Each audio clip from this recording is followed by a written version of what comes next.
Bismillah, Assalamualaikum warahmatullahi wabarakatuh.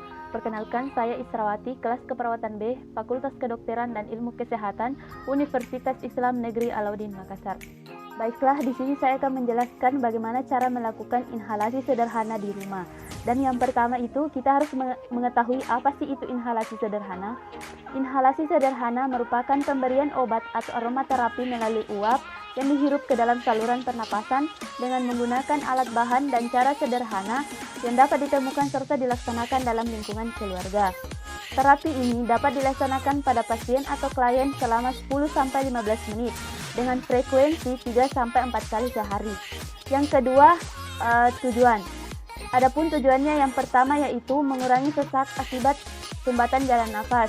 Yang kedua, mengencerkan sekret yang menyumbat saluran pernafasan. Dan yang ketiga, menghilangkan sekret dari jalan nafas. Yang kedua, ada indikasi, di mana indikasi yang pertama itu pada pasien atau klien yang mengalami sesak karena sumbatan jalan nafas akibat sekret. Kemudian yang kedua, pada pasien atau klien yang mengalami batuk dan pilek dengan produksi lendir berlebih namun sulit dikeluarkan. Kemudian yang keempat itu ada kontraindikasi. Kontraindikasinya yaitu jangan diberikan pada anak yang baru selesai makan atau minum susu untuk menghindari efek muntah yang mengakibatkan makanan masuk ke dalam saluran pernafasan. Kemudian yang kelima, adapun keuntungannya yaitu yang pertama, alat dan bahan yang digunakan mudah diperoleh. Yang kedua, cara pemberian terapi mudah dilaksanakan. Dan yang ketiga, biaya terjangkau. Kemudian yang keenam, ada kekurangan. Kekurangannya yaitu yang pertama, pasien berisiko untuk terkena air panas. Yang kedua, jumlah atau dosis obat yang masuk ke dalam saluran pernafasan tidak dapat ditentukan. Kemudian yang ketiga, uap pada air panas dan aromaterapi yang terlalu kuat mengakibatkan terapi ini kurang efektif diberikan kepada balita. Selanjutnya kita masuk ke SOP atau standar operasional prosedur. Yang pertama yaitu kita menyiapkan alat dan bahan, di mana alat dan bahannya yang pertama wadah berupa botol atau mangkok atau baskom kecil. Yang kedua obat inhaler atau aromaterapi seperti minyak kayu putih. Yang ketiga gelas ukur. Yang keempat tisu atau handuk kecil. Dan yang kelima air panas. Selanjutnya kita masuk ke prosedur, di mana yang pertama itu fase prainteraksi. Di fase ini kita melakukan cuci tangan, kemudian yang kedua itu mempersiapkan alat dan bahan yang diperlukan. Seperti yang pertama itu minyak kayu putih atau minyak telon, kemudian yang kedua tisu atau handuk kecil, kemudian yang ketiga gelas alat ukur, kemudian yang keempat air panas, dan yang kelima yaitu baskom atau mangkok kecil. Baiklah, di fase selanjutnya itu fase orientasi. Di fase ini kita melakukan info konsen terhadap pasien atau meminta persetujuannya. Yang pertama itu kita lakukan, Assalamualaikum Ibu, bagaimana kabarnya hari ini? Di sini saya perawat Israwati yang akan mengajarkan Ibu atau melakukan inhalasi sederhana, di mana inhalasi sederhana itu pemberian obat atau aromaterapi melalui uap yang dihirup ke dalam saluran pernafasan.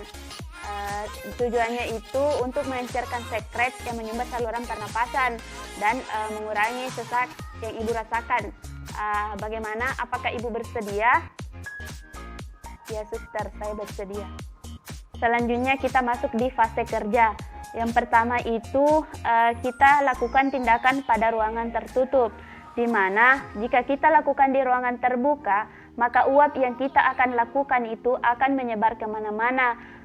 Terus yang kedua kita lakukan cuci tangan. Ketiga, atur posisi klien pada posisi duduk.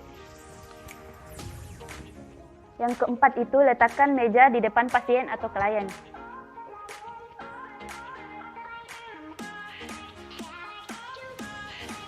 Yang kelima itu isi gelas ukur dengan air panas atau hangat hingga mencapai angka 250 ml.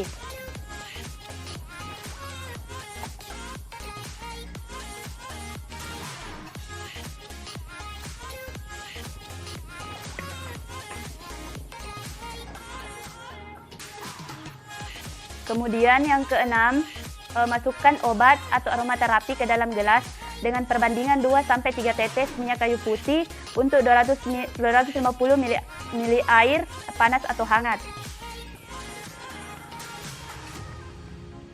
1, 2, 3.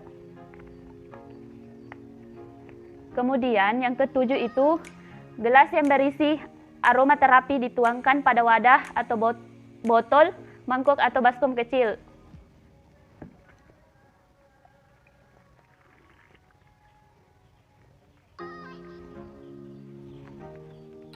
Kemudian jika menggunakan baskom, kita menutup sebagian menggunakan handuk atau tisu.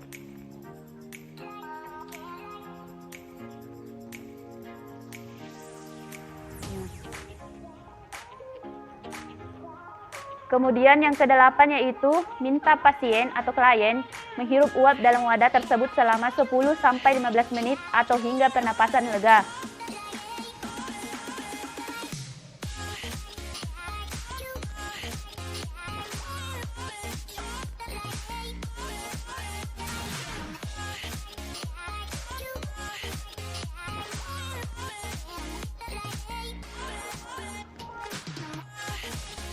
Kemudian yang kesembilan, bersihkan dengan tisu atau handuk kecil uap yang muncul pada wajah klien. Dan ke-10, setelah dilakukan terapi ini, lendir akan mencair yang dapat dikeluarkan melalui batuk ataupun muntah. Yang ke-11, rapikan alat dan bahan.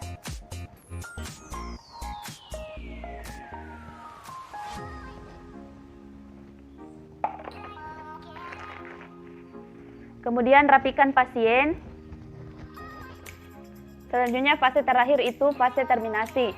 Yang pertama itu kita mengevaluasi tindakan yang telah dilakukan dengan menanyakan kondisi pernapasan pasien atau klien. Bagaimana perasaannya Ibu? Apakah sudah lega?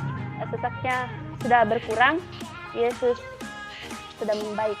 Kemudian yang kedua, jika pasien sudah merasa lega dan membaik, kita mencatat tindakan yang telah dilakukan pada lembar catatan atau dokumentasi keperawatan. Baiklah, sekian dan terima kasih. Itulah video dari saya. Lebih dan kurangnya mohon dimaafkan. Wassalamualaikum warahmatullahi wabarakatuh.